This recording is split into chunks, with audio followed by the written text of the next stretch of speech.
Before we start this video मैं आपको बताना चाहूँगा कि ये कहानी हकीकत पर मबनी है, जिसके बारे में आप विकीपीडिया पर डिस्क्रिप्शन में दिए गए लिंक से खुद भी पढ़ सकते हैं। और दूसरी बात कि अगर आप कमज़ोर दिल के हैं या बच्चे हैं तो आपको इस वीडियो को नहीं देखना चाहिए, क्योंकि ये बहुत हद तक ऐसी डिस्टर्बिंग स्टोरी है जो आपको मेंटली तौर पर परेशान कर सकती है। So welcome back to another video. मेरा नाम है असीब शफकत और आप देख रहे हैं हंसी टीवी।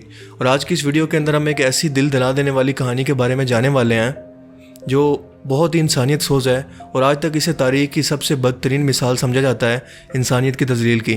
और वो तजलील एक लड़की के साथ हुई, वो भी किसी और के हाथों नहीं बल्कि उसकी सगी माँ के हाथों। ये कहानी क्या है जानेंगे आज की इस वीडियो में। ये कहानी शुरू होती है फ्रांस के शहर पुआडिये से। इस शहर के अटॉर्नी जनरल को अचानक एक ऐसा पुरस्कार खत मिला जिसमें कुछ ऐसी बातें लिखी थी जिसने उसे हैरान कर दिया। इस खत के अंदर लिखा था कि मोरेंस फैमिली, जो इस शहर की बहुत ज़्यादा असरदार, बहुत बड़ी और वेल्थी फैमिली थी, इसकी बहुत अच्छी रेपुटेशन थी क्योंकि ये फैमिली बहुत ज़्यादा सोशल वर्क भी करती थी और लोगों की हेल्प भी बहुत ज़्यादा करती थी, इसलिए लोग इस फैमिली की बहुत ज़्यादा इज्जत करते थे।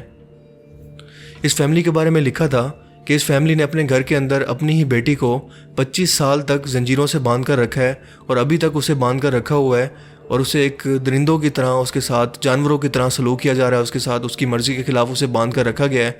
उसकी माँ ने उसे कमरे में बंद कर रखा है जिसकी हालत काबिल रहम है और उससे आप लोगों को छुड़वाने की ज़रूरत है। तो शुरू में तो अटॉर्नी जनरल को ये बात महसूस हुई कि शायद हमारे साथ कोई मजाक कर रहा है, क्योंकि इतनी एक अच्छी रेपुटेशन वाली फैमिली भला ऐसा भला कैसे कर सकती है, और वो भी उसकी सगी माँ भला ऐसा कैसे कर सकती है। तो ये उसके लिए काफ़ी हैरानकुन बात थी। आप जानते हैं कि दुनिया में सबसे ज़्यादा प्यार आपसे आपके माँ बाप ही करते हैं, और वो भी बिना किसी लालच के। लेकिन जब माँ बाप का यही प्यार एक डरावना ख्वाब साबित हो जाए तो इसके बारे में इंसान सोच कर ही कांप जाता है कि ऐसा कैसे पॉसिबल है। लेकिन ऐसा हुआ। एक लड़की जिसका नाम था ब्लैंची मॉर्नियर। 1876 में इस लड़की की उम्र 25 साल थी। इसी दौरान इसको एक लड़के से प्यार हो गया जो कि लॉयर था, लेकिन गरीब घराने से था।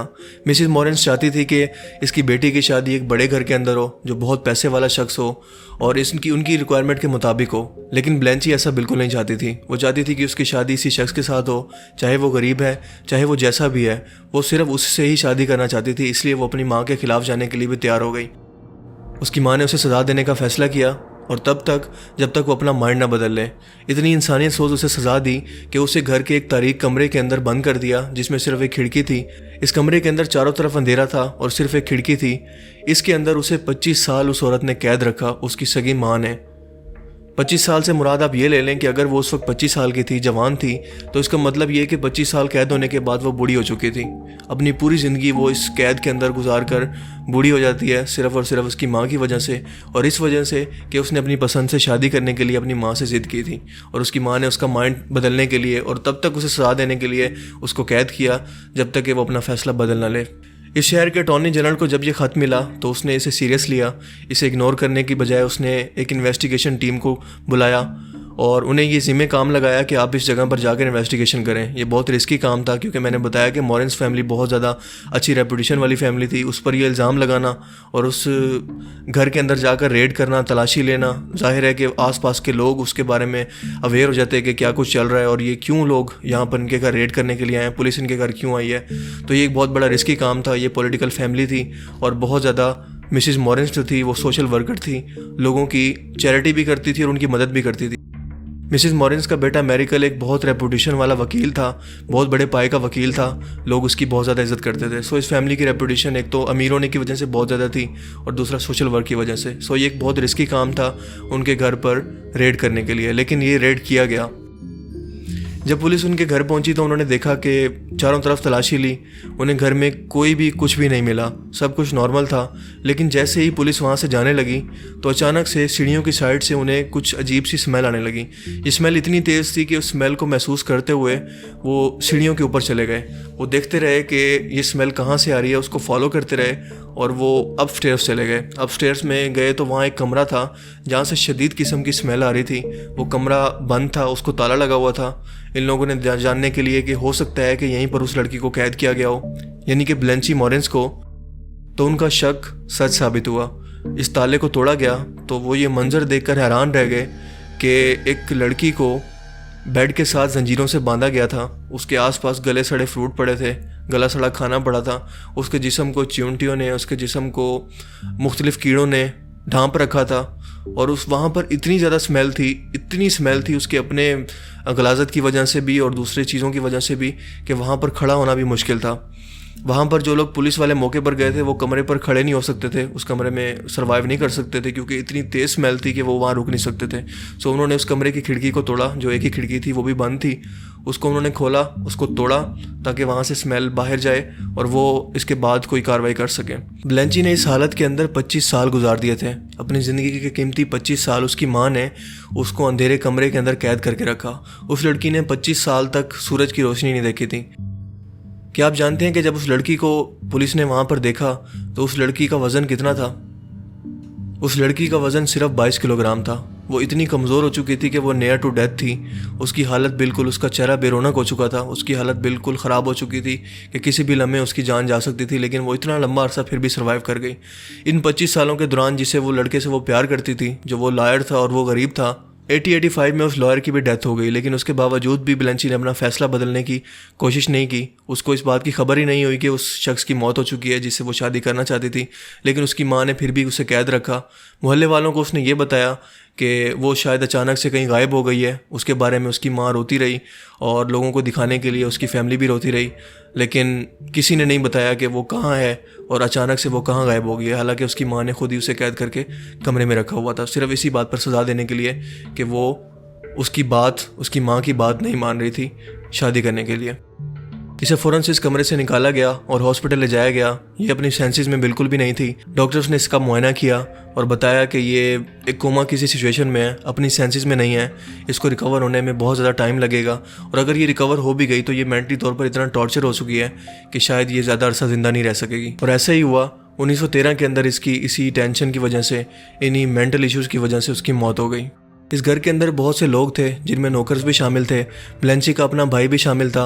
वो भी इतना संगदिल हो चुका था कि उसने अपनी बहन की मदद करने की कोशिश नहीं की।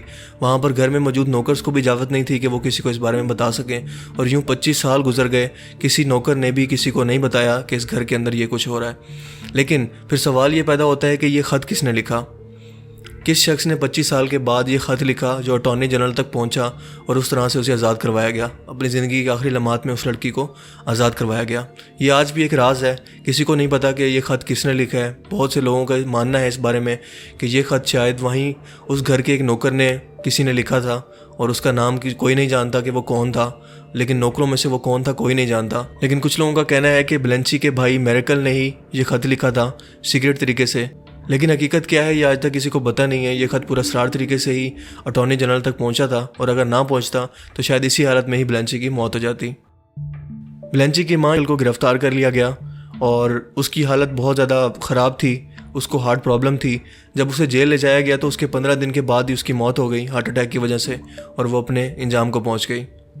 ब्लेंची के भाई को भी गिरफ्तार कर लिया गया। उसे खामोश रहने पर 15 महीने की सज़ा दी गई क्योंकि वो ये साबित करने में कामयाब हो गया था कि वो इस तमाम वाक़े से लाइल्म था और इस वाक़े के बारे में उसको कुछ भी नहीं पता था। तो उसे 15 माह के बाद सज़ा देने के बाद उसे रिहा कर दिया गया। ब्लेंची को उसके आखिरी दिनों के अंदर फ्रांस के एक सैनिटोरियम में रखा गया, यानी एक हॉस्पिटल टाइप में उसकी केयर की गई। लेकिन आखिरकार जैसे मैंने बताया कि 1913 में वो अपने मेंटल इश्यूज़ की वजह से पागलों जैसी ज़िंदगी गुजारने के बाद वो मर गई। ये इंसानी तारीख़ का एक ऐसा इंसानियत सोज वाक़या है जिसकी मिसाल आज तक नहीं मिलती। एक सगी माँ ने अपनी बेटी के साथ एक ऐसा सलूक किया कि उसकी पूरी ज़िंदगी बर्बाद कर दी अपनी अना की वजह से, और सिर्फ इस वजह से कि वो अपने फ़ैसले को उस पर मुसलत कर सके। आज तक इस कहानी को बड़े बड़े ऑथर्स अपनी बुक्स में लिख चुके हैं और इसे फ़्रांस की तारीख़ का एक बहुत ही स्याह-तरीन वाक़या माना जाता है कि कोई भी माँ बाप, ख़ास तौर पर माँ जो सबसे ज़्यादा अपने बच्चों से प्यार करती है, इस हद तक वो कैसे जा सकती है कि अपनी औलाद की ज़िंदगी को तबाह कर दे, उसे जानवरों की तरह जंजीरों से बांधे और उसके ऊपर कीड़े मकोड़े छोड़ दे और उसके साथ ऐसा बुरा सलूक करे कि वो जीते जी ही मरने के काबिल हो जाए। कुछ लोगों का मानना है कि मिसेस मोनियर को मेंटल इश्यूज़ थे, वो मेंटली तौर पर डिस्टर्ब थी, मेंटली तौर पर एबनॉर्मल थी, जिसकी वजह से उसने ये काम किया। क्योंकि नॉर्मल माँ बाप औलाद से इतना प्यार करते हैं कि वो इस बारे में सोच भी नहीं सकते, चाहे वो जानवर के माँ बाप हों या इंसानों के माँ बाप हों, कोई भी माँ बाप ऐसा सोच भी नहीं सकते।